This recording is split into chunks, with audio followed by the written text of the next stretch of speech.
ఆంధ్రప్రదేశ్లోని గుంటూరు జిల్లా పొన్నూరులో ప్రసిద్ధ పుణ్యక్షేత్రం ఉంది. ఇక్కడ ఈ పుణ్యక్షేత్రంలో దాదాపు 10 ప్రధాన దేవాలయాలు ఉన్నాయని తెలుస్తోంది. వాటికి సంబంధించిన విశేషాలు, పురాణాలు మనం తెలుసుకునే ప్రయత్నం చేద్దాం. ముందుగా ఈ ఆలయ ప్రాంగణంలో ప్రధానంగా ఆంజనేయ స్వామి గుడి. ఈ ఆంజనేయ స్వామి దేవాలయంలో దేశంలోనే ఒక ముఖ్యమైన హనుమాన్ ఆలయంగా ప్రసిద్ధి చెందింది. ఇక్కడ ఆంజనేయ స్వామి విగ్రహం 24 అడుగుల ఎత్తులో ఉండి అతిపెద్ద హనుమాన్ విగ్రహాలలో ఒకటిగా పరిగణించబడుతుంది.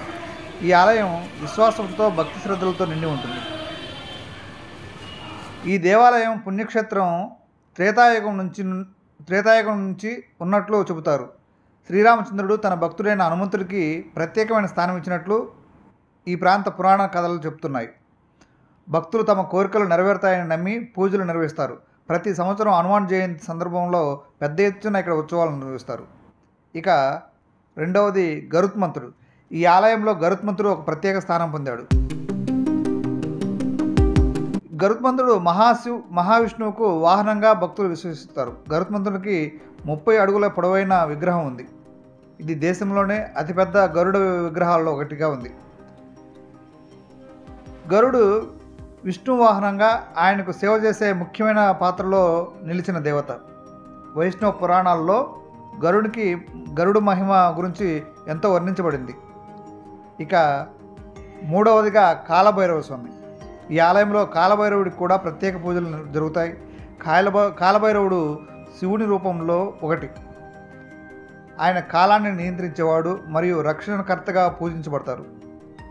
శివుడి ఆకారమైన కాలభైరవుడు బ్రహ్మ శిరస్సు నాశనం చేసిన కథ తర్వాత ప్రాచుర్యం పొందాడు. ఈ దేవాలయంలో ఆయనకు పూజ చేయడం వల్ల సకాలంలో అన్ని పనులు సక్రమంగా సాగుతాయని భక్తులు ప్రగాఢంగా విశ్వసిస్తారు. అలాగే వెంకటేశ్వర స్వామి. పొన్నూరులోని ఈ క్షేత్రంలో వెంకటేశ్వర స్వామి విగ్రహం కూడా భక్తులకు దర్శనమిస్తుంది. ఇది తిరుమల వెంకటేశ్వర స్వామి ఆలయాన్ని పోలి ఉంటుంది. మహావిష్ణువు వెంకటాద్రిలో అవతరించి తన భక్తుల రక్షణకు స్థాపించిన అవతారం వెంకటేశ్వర స్వామి. ఇక నందీశ్వరుడు. పొన్నూరు ఆలయంలో నందీశ్వరుని విగ్రహం కూడా ఉంది. ఈ విగ్రహం శివునికి ప్రధాన వాహనమైన నందిని సూచిస్తుంది. శివ పూజలో నందిని ప్రధానంగా పూజిస్తారు. నంది మహాదేవుడి భక్తుడు మరియు వాహనం. ఈ విగ్రహం మహాశివరాత్రి సమయంలో ప్రధాన పూజల్లో ఒకటిగా పరిగణించబడుతుంది. అలాగే పొన్నూరులోని లింగేశ్వరుడు అనగా ఈ లింగేశ్వరుడికి ప్రతిష్ట భక్తులు అత్యంత వైభవంగా నిర్వహిస్తారు. శివుణ్ణి వివిధ అవతారాలను సూచిస్తాయి.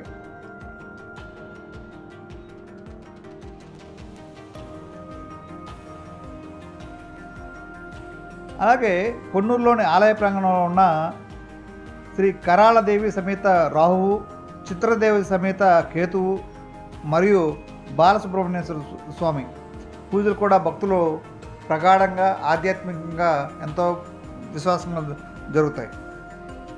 కరాళదేవి సమేత రాహు గురించి మాట్లాడుకున్నట్టయితే రాహు గ్రహానికి సంబంధించిన పూజలు ఈ ఆలయంలో ప్రత్యేకంగా ఉంటాయి.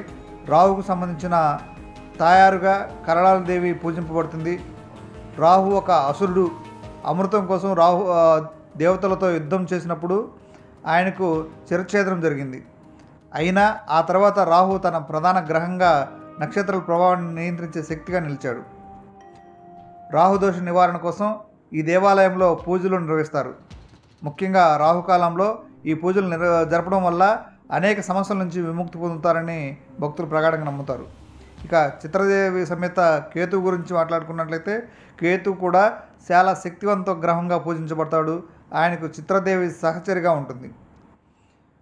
కేతువు రాహు వల్లే శిరఛేదనం చేసిన తర్వాత వచ్చిన అవశేషంగా నిలిచాడు. కేతువు మానవ జీవితంలో కీలకమైన ఘట్టంపై ప్రభావం చూపుతారని జ్యోతిష్య శాస్త్రం చెబుతుంది.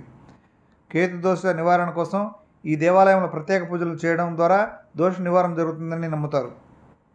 ఇక బాలసుబ్రహ్మణ్యేశ్వర స్వామి గురించి మాట్లాడుకున్నట్లయితే కార్తికేయ స్వామి లేదా మురుగన్ చైనాధిపతి మరియు శివపార్వతుల కుమారుడు. ఆయనకు సంబంధించిన ఆలయ ప్రాంగణం కూడా ఈ దేవాలయం పరిధిలో ఉంది. సుబ్రహ్మణ్యేశ్వర స్వామి యొక్క పురాణం దేవతల సైన్యాధిపతిగా ఆయన పాత్రతో ప్రారంభమవుతుంది. తారకాసురుడితో యుద్ధం ఆయన విజయవంతమయ్యారు. ఆయనకు 6 ముఖాలు ఉంటాయి. ఈ 6 శక్తులు ఉంటాయని భక్తులు విశ్వసిస్తారు. సుబ్రహ్మణ్యేశ్వర స్వామిని పూజించడం వల్ల సాహసోత్పేతమైన జీవితము, ధైర్యము, ఆధ్యాత్మిక విజయము సాధించవచ్చని నమ్ముతారు. బాలసుబ్రహ్మణ్యేశ్వరుని వ్రతాలు, కవడి ఉత్సవం వంటి ప్రత్యేక కార్యక్రమాలు నిర్వహించబడతాయి.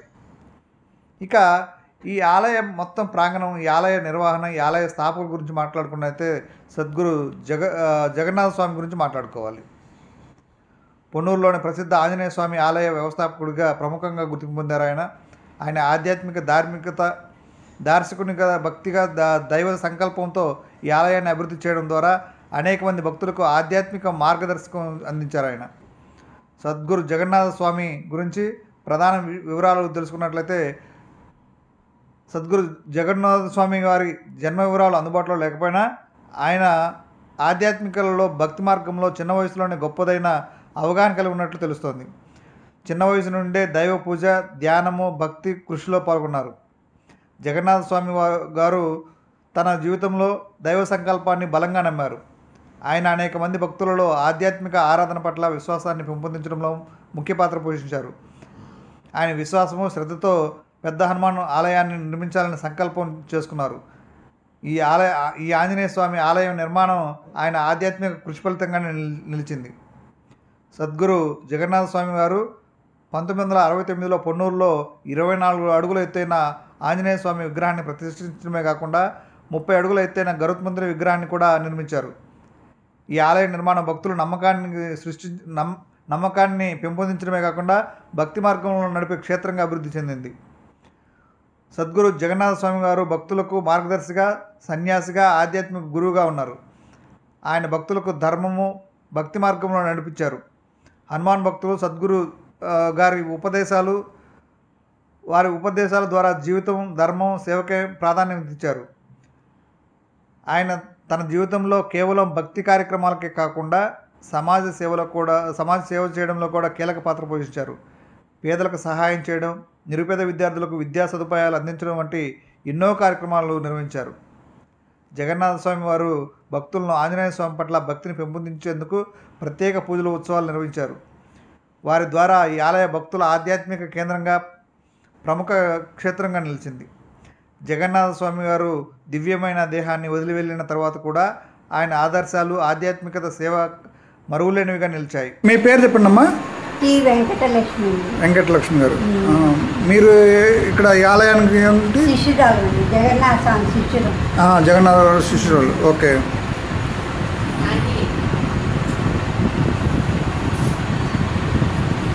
చెప్పండి అమ్మా, ఈ ఆలయ విశేషాలు, ప్రధానంగా ఆలయం ఆది నుంచి ఇప్పుడు వరకు 33 సంవత్సరాల నుండి 24 గంటలు రాత్రి పగలు ఆవునేతితో వెలిగే అఖండ జ్యోతికి ఎంతో శక్తి ఉంటుందండి. ఈ గుళ్ళు 5 గుళ్ళు ఉన్నాయండి. 5 గుళ్ళ ఎదురుగా 5 అఖండ జ్యోతులు ఉన్నాయండి. ఇదంతా 7 ఎకరాల స్థలం అండి. అన్ని దేవుళ్ళకి మహానివేదన కింద 72 ఎకరాలు జగన్నాథ స్వామి ఏర్పాటు చేశారండి. ప్రతి రూపాయి జోలి పట్టుకొని చందాలు వసూలు చేసి కట్టించారండి. ఈ 5 గుళ్ళ ఎదురుగా 5 జ్యోతులు జగన్నాథ స్వామి శిష్యురాలు మాతృ శ్రీ లక్ష్మీకాంతమ్మ గారు కట్టించారండి. జగన్నాథ స్వామి వారి శిష్యురాలైన మాతృ శ్రీ లక్ష్మీకాంతమ్మ గారిలోకి పరకాయ ప్రవేశం చేస్తారండి. చేసి ఈ జ్యోతులు, ఈ పూజలు, అన్ని పనులు చేయిస్తారండి. ప్రతి సంవత్సరం 5 రోజులు యజ్ఞం చేస్తారండి. 5 రోజుల యజ్ఞంలో 18 గుంటలు 9 అడుగులు లోతు తీసి 18 మందిని కూర్చోబెడతారండి. కూర్చోబెట్టి పైన రేకులు వేసి మట్టి కప్పేస్తారండి. ఆ 2 గంటలు గురువు గారు మాతృ శ్రీ లక్ష్మీకాంతమ్మ గారు భజన చేస్తారండి. ఈ విశేషం ప్రపంచంలో ఎవరికీ లేదండి. అంత శక్తి ఉన్నదండి మాతృ శ్రీ లక్ష్మీకాంతమ్మ గారికి. సమాధిలో కూర్చోబెడతారండి. ఆ 2 గంటలు భజన చేస్తారండి. ప్రతి ఓకే. సంవత్సరం 5 రోజులు యజ్ఞాలు, 3 రోజులు మౌన దీక్షలు, శివరాత్రి రోజు శివుడికి గంధాభిషేకం, జగన్నాథ స్వామికి ఆరాధనకి 108 బిందెలతో ఆవు పాలతో అభిషేకం, బత్తాకాయ రసం అన్ని పళ్ళతో అభిషేకాలు చేస్తారండి. 3 రోజులు మౌన దీక్షలు చేస్తారండి ప్రతి సంవత్సరం. ఆ 3 రోజులు ఎవరు మాట్లాడకూడదండి. మాట్లాడకుండా జపాలు చేస్తారు. టైంకి అందరికీ టిఫిన్లు భోజనాలు పెడతారండి. ఇంకా చాలా ఎప్పుడు పూజలు జరుగుతూనే ఉంటాయండి ఇక్కడ.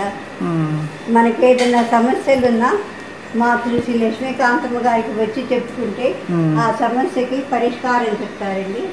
40 రోజులు చేయమంటారు. దాని ప్రకారం మనం నియమంగా నిష్టగా చేస్తే తప్పకుండా ఫలితం ఉంటుంది. నాకు అంతవరకే తెలిసింది. ఇంకా అన్నదానం ఉన్నదండి. అది కూడా శ్రీ లక్ష్మీకాంతమ్మ గారు నిర్మించారండి. గరుత్మంతుడి గుడి కట్టుబడి 4 కోట్లు అయిందండి. ఇవన్నీ అమ్మగారు ప్రతి ఊరు వెళ్ళి శిష్యుల దగ్గర చందాలు వసూలు చేసి కట్టించారండి. కళ్యాణ మండపం కూడా కట్టించారండి. అమ్మగారు 24 గంటలు కష్టపడ్డారండి. ఇంకా దైవశక్తి ఉంటేనే కానీ ఇన్ని గుళ్ళు ఇంత వృద్ధి చేయలేమండి. అది మన పిల్లలందరికీ చెప్పి దైవశక్తి యొక్క శక్తి మన పిల్లలందరినీ కూడా మంచి బాటలో నడిపించాలండి. మనం ముగ్గురికి చెప్తే ఆ ముగ్గురు ఇంకొక ముగ్గురికి చెప్తే అందరూ సుఖశాంతితో సంతోషంగా ఉంటారండి. ప్రపంచం అంతా సంతోషంగా ఉంటేనే కదా అందరికీ సంతోషం. అవును. కొట్టుకుంటుంటే ఎవరికి మనశ్శాంతి ఉండదు కదా. ప్రతి మనిషి ప్రతి వ్యక్తి బాగుండాలంటే ఒక సైనికుడు మన అందరి కోసం ప్రాణాలు లెక్క చేయకుండా చలిలో గడగడ ఉడుకుతూ మన కోసం కొండలు ఎక్కుతూ దిగుతూ దెబ్బలు తింటూ ఎంత కష్టపడుతున్నాడో అది ప్రతి వ్యక్తి ఆలోచిస్తే తప్పు చేయడండి. ఆ సైనికుడి కోసం మా సైనికుడిని ఆదర్శంగా పెట్టుకొని మనం కూడా అలా నడవాలండి. మంచి మాట చెప్పారు. మీరు ముగ్గురికి చెప్పండి, వారు ఇంకొక ముగ్గురికి చెప్తారు. అట్లా ప్రపంచం అంతా సంతోషంగా ఉంటుంది. అప్పుడు ఏ దేశం మన దేశం మీదకి దాడి రాదండి. తప్పకుండా తప్పకుండా.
పేరు సాయి చంద్రశేఖర్ అండి. ఓకే. ఈ ఆలయ అర్చకుని. ఈ స్వామివారి పేరు కరాళీదేవి సమేత రాహు, అంటే రాహు ధర్మపత్ని పేరు కరాళీదేవి అనమాట. ఆయన కేతువు ధర్మపత్ని పేరు చిత్రాదేవి. కరాళీదేవి సమేత రాహువు, చిత్రాదేవి సమేత కేతు అనమాట. ఆయన బాలసుబ్రహ్మణ్యేశ్వర స్వామి. ఓకే. ఇక్కడ మనకి ఏంటంటే సంతానం గురించి కానీ, వివాహాల గురించి, కుజ దోషాలు, సర్పదోషాలు, అలా పిల్లలు పుట్టినప్పుడు జాతక రీత్యా బాలారిష్టాలు ఉంటాయి అనమాట. అవన్నీ దోష నివారణార్థం ఇక్కడ పూజలు చేస్తూ ఉంటాం. మనకి కాళహస్తిలో ఉంది, కాకంలో ఉంది, కానీ ఇక్కడ మనకి ఏంటంటే దంపతి సమేతంగా ఉండడం జరుగుతుంది. ఓకే. రాహుకాలంలో జరుగుతుంది. నిత్యం రోజు కూడా 7:30 మనకి నిత్యార్చన జరుగుతూ ఉంటుంది. ఎవరైనా పూజకి వచ్చినా 7:30 చేస్తాం, మళ్ళీ రాహుకాలంలో కూడా చేస్తాం. అదే శని, ఆది, సోమ, మంగళవారాల్లో రాహుకాలంలో సరిపోతుంది. ముఖ్యంగా రాహుకేతువుల పూజ ఏ భక్తులు ఎక్కువ మంది చేస్తుంటారు? అదేనండి, సంతానం గురించి కానివ్వండి, ఏమన్నా వ్యాపారం గురించి కానివ్వండి, ఆరోగ్యాల గురించి, శిశు జనాలు ఉంటాయి కదా, జనన సమయంలో ఉన్న దోషాలు పోవడానికి చేసుకుంటూ ఉంటారు. కోర్టు సమస్యలు ఉన్నా కానీ అవి చేసుకుంటూ ఉంటారు. అదండి విశేషమైనది. కరాళీదేవి రాహు, చిత్రాదేవి సమేత కేతు అనమాట. మనకు భక్తులు ఎక్కడెక్కడి నుంచి వస్తుంటారండి? చాలా దూరం నుంచి, తెలంగాణ నుంచి కూడా వస్తుంటారు. నిజామాబాద్ నుంచి, ఇటు ఒంగోలు వైపు నుంచి చాలా మంది. ఆంధ్రప్రదేశ్ భక్తులే కాకుండా తెలంగాణ భక్తులు మరియు వివిధ రాష్ట్రాల నుండి, గుంటూరు జిల్లా, కృష్ణా జిల్లా, ఏపీలో ఉన్నటువంటి అన్ని జిల్లాల నుండి ఇక్కడికి భక్తులు వచ్చేసి రాహుకేతువును పూజించి వారి సమస్యలను పరిష్కరించుకోవడానికి ప్రయత్నం చేస్తారు. మనకి ఏ సమయాల్లో ఎక్కువగా భక్తులు వస్తుంటారు? ఇక్కడ ప్రాధాన్యత? శని, ఆదివారం, మంగళవారాలు అండి. రాహుకాలాలకి ఎక్కువ వస్తుంది. ఆ రాహుకాల సమయంలో శని, ఆదివారాలు బాగా వస్తుంది.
సంబంధించినటువంటి వస్తువులు, కొబ్బరికాయలు, టెంకాయలు, తోమలపాకులు, పూజా సామాగ్రి మొత్తం భక్తులకు అందుబాటులో పెట్టినందుకు వారికి ధన్యవాదాలు.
ये दशावतार स्वामी दशावतार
పేరు ముక్తేవి నేమదలీపు. నేను దశావతార దేవాలయంలో అర్చక స్వామి. ఈ దశావతారాల దేవాలయం విష్ణుమూర్తితో కూడిన దశావతారాలు. విష్ణుమూర్తితో కూడిన మత్స్య, కూర్మ, వరాహ, నారసింహ, వామన, పరశురామ, రామ, బలరామ, కృష్ణ, బుద్ధ, కల్కి ఇవి దశావతారాలు. వీటితో కూడి శ్రీదేవి, భూదేవి అమ్మవార్లు, సత్యనారాయణ స్వామి, పాండురంగ స్వామి కూడా ఇక్కడ ఉంటారు. గర్భముతులు, విష్ణు పాదాలు, మనకి శివాలయంలో శివపాదాలు, విష్ణువాలయంలో విష్ణు పాదాలు ఉంటాయి. ఇక్కడ విశేషం విష్ణుమూర్తితో కూడిన దశావతారాలు ఎక్కడ ఉండవు అన్నమాట, ఇక్కడ ఉండటం విశేషం. హరి ఓం శాంతాకారం భుజగశయనం పద్మనాభం సురేశం విశ్వాకారం భుజగశం మేఘవర్ణం శుభాంకం లక్ష్మీకాంతం కమలనయనం యోగిర్జ్ఞానగమ్యం వందే విష్ణుం భవభయహరం సర్వలోకైకనాథం. శ్రీదేవి హృదయస్మై శ్రీ మహావిష్ణుభ్యో నమః. హరి ఓం విష్ణుమూర్తి మనకి ఎక్కడ విష్ణుమూర్తిగా ఉండడండి, ఇక్కడ ఉండటం విశేషం అనమాట. ప్రపంచం మొత్తం మీద 3-4 దేవాలయాలు ఉన్నాయి. ఆ దేవాలయాల్లో స్వామివారు ఒకటి అనమాట, ఇక్కడ విశేషం. శ్రీ మహావిష్ణువుగా ఉండటం ఇక్కడ విశేషం అనమాట. మత్స్యావతారం వేదాలకు ప్రతీది, వేదాలు రక్షిస్తాడు స్వామివారి. అలాగే మనకి విద్యకు సంబంధించింది కూడా స్వామివారికి 11 బుధవారాలు చేసుకుంటే స్వామివారికి విద్యలో ఏమైనా ఆటంకాలు ఉన్నా, విదేశీయానంలో ఏమైనా ఆటంకాలు ఉన్నా త్వరగా నెరవేరుతాయి అన్నమాట. కూర్మావతారం అనేది స్థిరత్వం కోసం అన్నమాట. మన ఉద్యోగంలో స్థిరత్వం కోసం కానీ, లేదంటే మనకు ఏదైనా మన చంచలమైన మనస్సుని స్థిరత్వంగా ఉంచడం కోసం కానీ కూర్మావతారాన్ని చేసుకుంటే విశేషంగా నెరవేరుతుంది అన్నమాట. వరాహ అవతారం, వరాహస్వామి అన్నమాట. ఇక్కడ మన కొండ మీద, తిరుమల కొండ మీద వరాహస్వామి అట్లాగా ఇక్కడ కూడా అట్లాగే అనమాట. మనకి స్థలాలు కొనాలన్నా, అమ్మాలనుకున్నా, రియల్ ఎస్టేట్లో ఏమైనా ఇబ్బందులు ఉన్నా, రియల్ ఎస్టేట్ వ్యాపారంలో ఏమైనా ఇబ్బందులు ఉన్నా 11 బుధవారాలు స్వామివారికి తులసిమాల సమర్పించి పూజ చేయించుకుని ఆఖరి వారం స్వామివారికి అభిషేకం చేయించుకుంటే అవి త్వరగా నెరవేరుతాయి అన్నమాట. ఇల్లు కట్టుకోవాలన్నా కూడా 11 బుధవారాలు చేసుకుంటే త్వరగా నెరవేరుతుంది అన్నమాట. నృసింహావతారం ఇక్కడ విశేషంగా ఉంటుంది. ప్రహ్లాదుడితో కూడి హిరణ్యకశిపుని చంపుతూ 8 భుజాలతో శంకు చక్రాలతో ఉంటారు ఇక్కడ నృసింహస్వామి. మనకి ఎక్కడా అలా ఉండడండి. ప్రహ్లాదుడితో కూడి హిరణ్యకశిపుని చంపుతూ 8 భుజాలతో శంకు చక్రాలతో ఎక్కడ ఉండడు. ఇక్కడ ఉండటం విశేషం. మనకి కోర్టు తగాదాలు ఏమన్నా ఉన్నా, తీరని సమస్యలు ఏమన్నా ఉన్నా, మనకి శత్రు బాధలు ఏమన్నా ఉన్నా, మనకి ఏదైనా పీడిస్తూ ఉన్నా, మనకి దుష్టశక్తులు ఏమైనా పీడిస్తున్నా ప్రతి పౌర్ణమికి స్వామివారి దగ్గర అఖండం వెలిగించి స్వామివారి దగ్గర 11 పున్నములు చేస్తే అవి శమిసిపోతాయి. బాధలు ఏమైనా ఉంటే, తీరని బాధలు కానీ, లేదంటే పట్టి పీడిస్తున్న గ్రహాలు కానీ ఏమైనా ఉన్నా కూడా 11 పున్నములు చేస్తే స్వామివారి దగ్గర విశేషంగా అవి త్వరగా ఇదైపోతాయి అన్నమాట, శమిసిపోతాయి. తర్వాత వామన అవతారం, తర్వాత పరశురామ అవతారం, తర్వాత కోదండరామ అవతారం, తర్వాత బలరామకృష్ణ రుక్మిణీదేవి. మనకి ఎక్కడైనా బలరామకృష్ణ సుభద్రాదేవి ఉంటుంది, కానీ ఇక్కడ విశేషంగా బలరామకృష్ణ రుక్మిణీదేవి ఉంటుంది. బలరామకృష్ణ రుక్మిణీదేవి ఉండడానికి కారణం ఏంటంటే, మనకి వివాహం కాని వాళ్ళు వివాహం త్వరగా అవడానికి రుక్మిణీ కళ్యాణం పారాయణ చేస్తారు. ఆ రుక్మిణీ కళ్యాణం 11 సార్లు రోజుకి పారాయణ చేసి అట్లా 41 రోజు పారాయణ చేసి కృష్ణుడికి వెన్న నివేదన పెట్టి వీలుంటే ఇక్కడికి వచ్చి స్వామివారి చుట్టూ 11 ప్రదక్షిణాలు చేయొచ్చు రోజు. లేదనుకుంటే మీ ఇంట్లోనే 11 ప్రదక్షిణాలు వేసి ఆఖరి 41వ రోజు స్వామివారికి అభిషేకం చేయించుకుని అర్చన చేయించుకుని వెళ్తే ఈలోపే వారికి వివాహం కలగటం, వాళ్ళు వివాహం చేసుకుంటాం అన్నీ జరిగిపోతాయి అన్నమాట. ఇక్కడ విశేషం అది. తర్వాత బుద్ధావతారం. మనకి విష్ణుమూర్తికి బుద్ధావతారం ఎక్కడా చెప్పబడలేదు మన ఆగమాల్లో. వైఖానస ఆగమంలో ఎక్కడ విష్ణుమూర్తి బుద్ధావతారం చెప్పలేదు. బలరామకృష్ణ చెప్పారు కానీ బుద్ధావతారం చెప్పలేదు.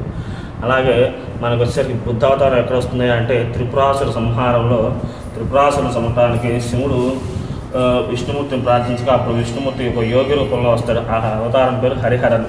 ఇది మనకి చాగంటి కోటేశ్వరరావు గారు త్రిపురాసుర సంహారంలో కూడా చెప్పి ఉన్నారు. ఇది విశేషం అన్నమాట. కలికి అవతారం, రాబోయే అవతారం కలికి అవతారం. ఇది మనకి విష్ణుమూర్తికి మన ప్రతి బుధవారం స్వామివారికి విశేషంగా తులసిమాల సమర్పించుకుని భక్తులు పూజ చేసుకుని వెళ్తారు.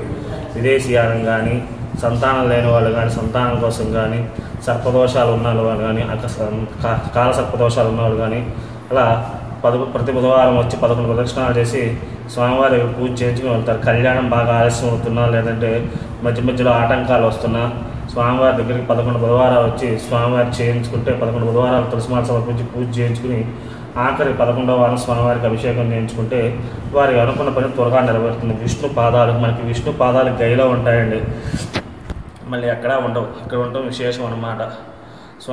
స్వామివారి విష్ణు పాదాలకి నిత్యం అభిషేకం ఉంటుంది. తర్వాత స్వామివారి పాదాలు ఎదురుకుండా పద్మాసనం వేసుకుని గరుత్మంతుడు ఉంటాడు. మనకు ప్రపంచం మొత్తం మీద పద్మాసనం వేసుకుని గరుత్మంతుడు ఎక్కడా కనపడ్డు. లేదంటే నుంచుని కానీ, మోకాళ్ళ వేసి కానీ అలా ఉంటాడు, కానీ పద్మాసనం వేసుకుని ఎక్కడా ఉండడు. స్వామివారి కూర్చి తపస్సు చేస్తూ తన కోరికను వచ్చిన భక్తులు కోరికలు తెచ్చుకున్నట్టుగా తపస్సు చేస్తూ, అంటే ఇది ఎందుకు పెట్టారంటే తల్లి దాసీముక్తి కోసం కొన్నాళ్ళు గరుత్మంతుడు తపస్సు చేస్తాడు. ఆ ఉద్దేశంతో పెట్టుకుని అక్కడ పెట్టారనమాట. తర్వాత సత్యనారాయణ స్వామి, మనకి అన్నవరంలో లాగా ఇక్కడ కూడా సత్యనారాయణ స్వామి ఉన్నాడండి. మనం అన్నవరం వెళ్ళలేని వాళ్ళు, ఈ చుట్టుపక్కల వాళ్ళు ఇక్కడికి వచ్చి సత్యనారాయణ స్వామి దగ్గర వ్రతం చేయించుకుంటారు. ఇక్కడ 360 రోజులు సత్యవ్రతాలు జరుగుతాయి. ఒక రోజు ముందు చెబితే స్వామివారి దగ్గర చాలు. ఇంకా వచ్చేసరికి పాండురంగ స్వామి అండి. మనకి పండరీపురంలో లాగా ఇక్కడ కూడా పాండురంగ స్వామి ఉంటాడు. విశేషం అదండి.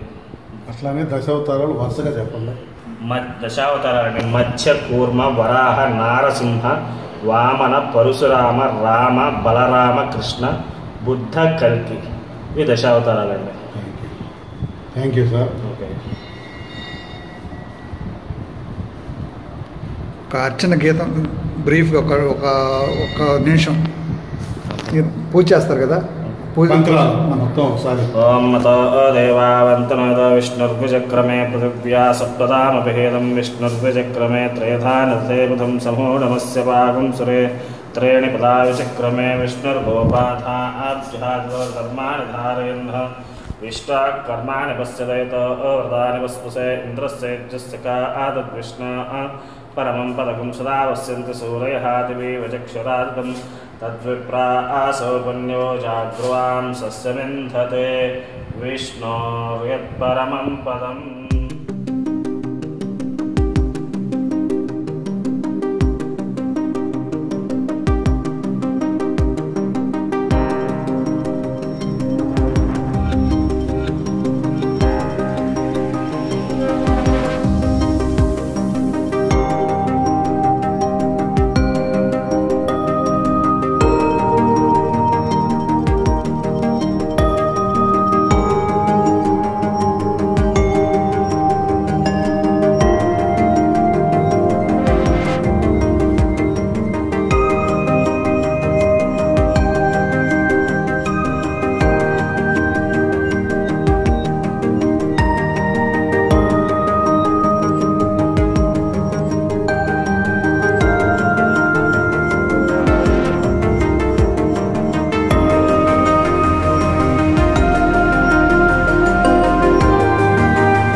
సోమనాథ్ శర్మ. ఓకే. కాలభైరవుడు అంటే ఇలా కాశీలో ఉంటాడు. తర్వాత పుల్లూరు వచ్చేసి చిన్న కాశీ ఉంటాడు. ఓకే. ఇక్కడ క్షేత్రపాలకుడు భైరవుడే అన్నమాట. ఓకే. 1961లో ప్రతిష్టాపన చేశారు. ఈయన శివాలయం పెట్టారు. తర్వాత మిగతా టెంపుల్స్ వచ్చింది. ఓకే. కాలభైరవుడు అంటే కాలాన్ని పరిపాలించేవాడు భైరవుడు. భైరవుడు అంటే ముక్తి మోక్షాన్ని ఇచ్చేవాడు. ఓకే. దీన్ని చెయ్యాలి దాన్ని చేయకూడదని లేదు. ఏ పూజైనా చేయించుకోవచ్చు భైరవుడు. ఓకే. అన్నిటికీ మీరు ముక్తి మోక్షాన్ని ఇచ్చేవాడు, మనశ్శాన్ని ఇచ్చేవాడు. 2 అష్టమిలు నెలలో వచ్చేసి 2 అష్టమిలు భైరవుడు విశేషమైంది. అమావాస్యలో అష్టమి ఇంకా విశేషమైంది. తర్వాత పౌర్ణమి అమావాస్య కూడా విశేషంగా అభిషేకాలు చేస్తారు భైరవుడు. కాలభైరవుడు అంటే భయంతో కనిపిస్తారు, ఎందుకు అంత ఉగ్ర రూపం కనిపిస్తుంది? అవతారాలు భయాన్ని పోగొట్టడానికి కాలభైరవుడు ఉపయోగించాడు. కాలాన్ని పరిపాలించేవాడే భైరవుడు.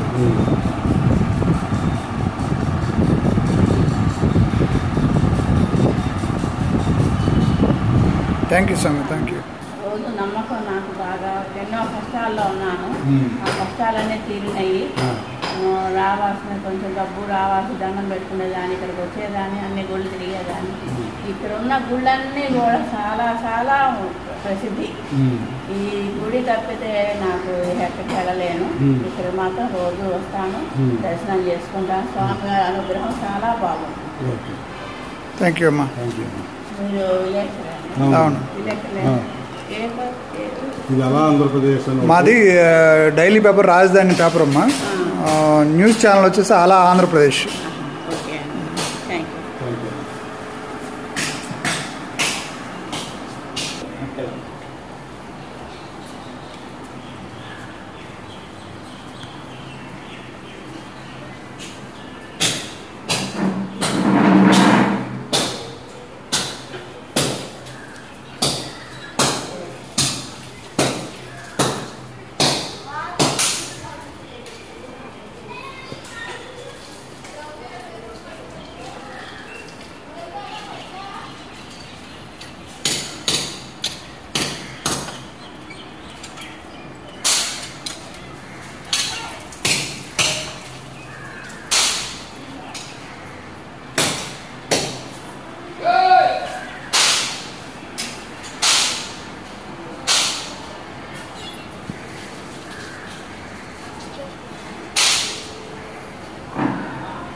టెంపుల్ మొత్తం వివరాలు వచ్చాయి.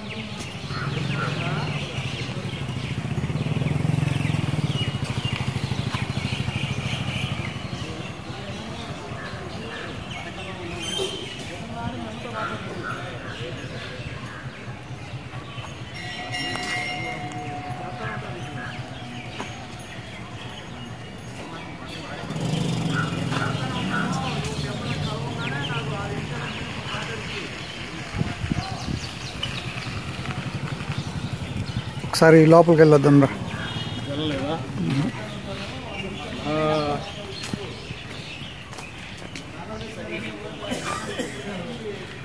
గరుత్మంతు స్వామి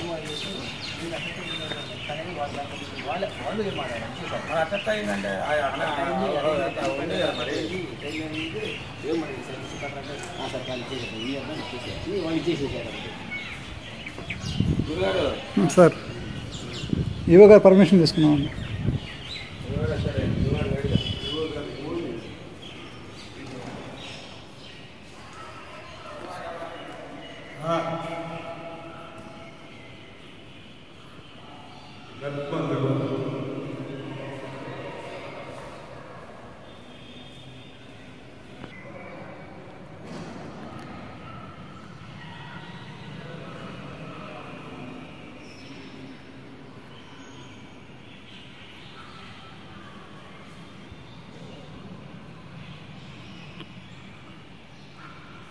గరుత్మంతుడా?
లైవ్లో వచ్చేసావురా నువ్వు. స్వామి అవి అయిపోయింది, తీసేది అన్నీ మాట్లాడాను.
అందరికీ హాయ్ అండి. పొన్నూరు అండి.